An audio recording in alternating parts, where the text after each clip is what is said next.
Hanggang saan ba pwedeng umabot ang paghahanda ng isang abogado para sa sariling career? Yung bagong masabing tinatalikuran na niya yung law firm na pinagsisilbihan niya. Ito yung naging sentro ng isang mainit na usapin na umabot pa sa Korte Suprema. Pinapakita dito yung manipis na linya talaga sa pagmita ng ambisyon at ethical na responsibilidad sa propesyon. Susuriin natin ngayon mga kasama ang kasong Viralar, Del Rosario Bagamasbad and Rapoca versus Ati Edita R. Hechanova, AC Manunut number 13986. Ang petsa nito ay Pebrero 26, 2025. Titingnan natin yung mga detalye, yung hatol, tsaka ano ba yung ibig sabihin nito para sa inyo, lalo na sa mga nasa legal community. Sige, umpisa na natin to. So, ang Viralar, isang partnership yan, naghain sila ng disbarment complaint laban kay Ate Hechanova. Dati nilang partner siya. Ang alegasyon, habang partner pa raw, ginamit ni Ate Hechanova yung resources, oras, gamit siguro ng opisina para sa sarili niyang mga plano. Nagrehistro raw siya ng sariling kumpanya, itong Hechanova & Co. Inc., nasabi nila direktang kakompetensya ng Viralar. Tapos ipinarehistro pa yung sariling pangalan bilang service mark sa IPO, alam mo yun, Intellectual Property Office. At kumuha pa raw ng sariling opisina, lahat to habang nasa Viralar pa siya. Medyo mabigat yun Oo, mabigat nga. At hindi lang yun, may dagdag pa. Inakusahan din siya na nanghihikayat daw ng dalawang senior lawyer mismo ng Viralar para lumipat sumama sa bago yang firm, bago pa man siya mapatalsik dun sa partnership. Ang date nun, December 12, 2005. May kasama pang alegasyon ng pagguha raw ng files, pati kliyente. Binanggit yung Havayanas. Tapos naninira pa raw sa Viralar sa mga kliyente para alam mo na, lumipat sa kanya.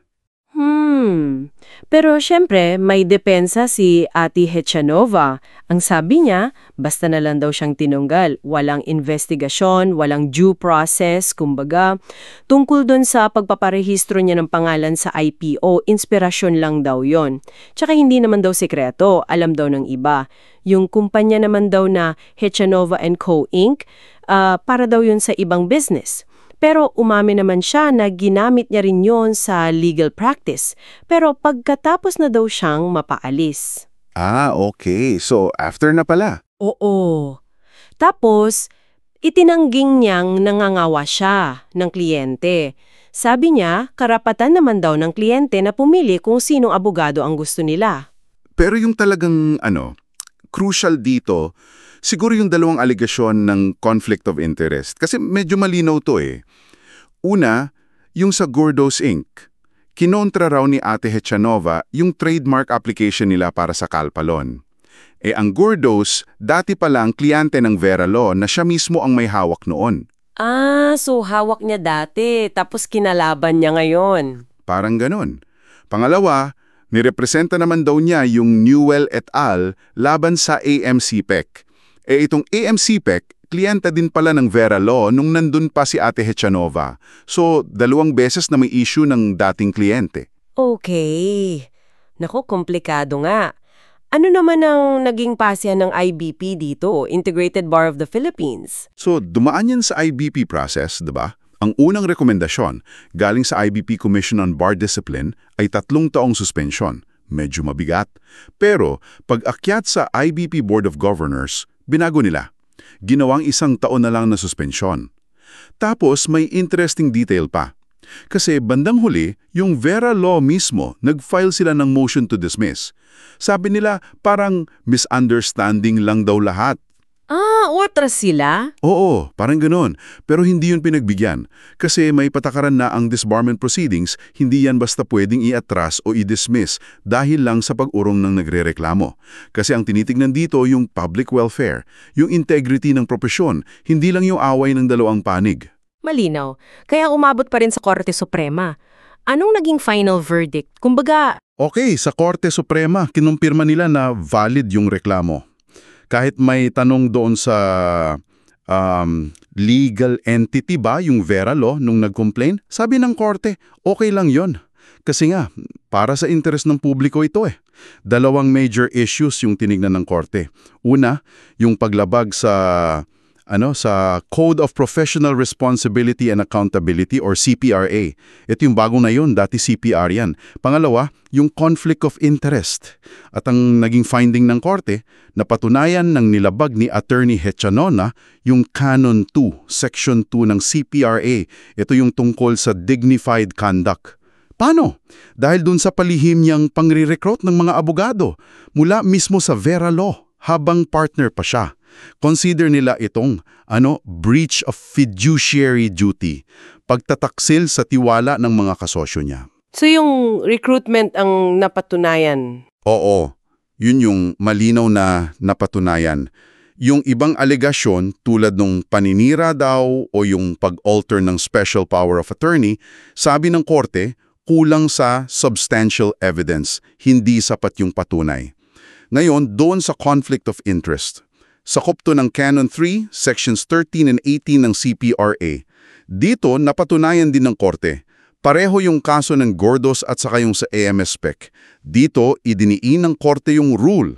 May conflict of interest kapag kakatawan ka sa isang interest na salungat sa interest ng dati mong kliyente. Lalo na kung related yung mga kaso. Hindi na daw kailangang patunayan pa na may nailabas kang sekreto o confidential information eh. Yung mismong paghawak mo sa magkabilang panig na magkasalungat, yun na yun. Violation na. Okay, so malinaw na may mga violations siyang nagawa. Ano na yung naging final na parusa sa kanya? Dahil multiple offenses, di lang isa. Ito ang hatol kay Ate Hechanova. Una, multa ng 100,000 pesos. Para to dun sa simple misconduct, yung pang-recruit. Pangalawa, suspension, 6 na buwan at 1 araw. Para to dun sa conflict of interest sa kaso ng Gordos. At pangatlo, isa pang suspension, 6 na buwan at 1 araw din. Para naman dun sa conflict of interest sa kaso ng AMS spec. So bale mahigit 1 taon yung total suspension niya. Tapos may warning pa na mas mabigat ang parusa kapag naulit. Grabe. Malinaw talaga yung mensahe ng korte dito, Sagrado yung tiwala sa abogado-kliyente relationship. At may mabigat na responsibilidad ang mga abogado, hindi lang sa kliyente, kundi pati sa mga kasama nila sa profesyon, lalo na sa loob ng isang partnership. Oo, tama. At meron tayong mga mahalagang aral o doktrina na makukuha dito para sa iyo na nakikinig. Una, yung conflict of interest test. Malinaw dito, may conflict ka kung trabaho mong ipaglaban ng isang bagay para sa isang kliyente, pero trabaho mo ring kontrahin yun para sa iba.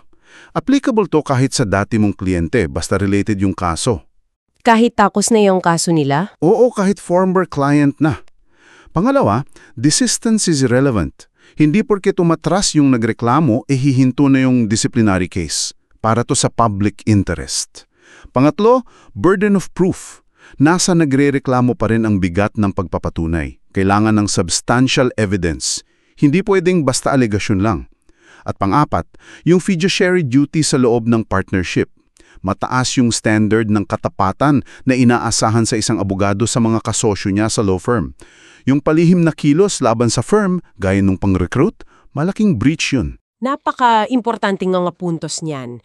Kaya para sa inyo na nakikinig, ano sa tingin mo? Saan nga ba dapat ilagay yung linya? Alam mo yon, yung pagitan ng personal na ambisyon at profesional na katapatan.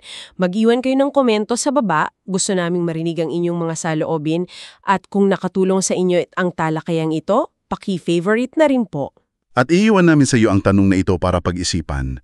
Paano kaya mababalanse ng isang profesional, hindi lang abogado, ang paghahanda para sa kanyang kinabukasan nang hindi naman nalalagay sa alanganin yung kasalukuyan niyang mga tungkulin at yung katapatan niya? Isang magandang tanong yan. Para sa mas marami pang ganitong malalimang pagsusuri, huwag kalimutang mag-subscribe dito sa Deep Dive. Hanggang sa susunod na paghimay natin. Paalam muna!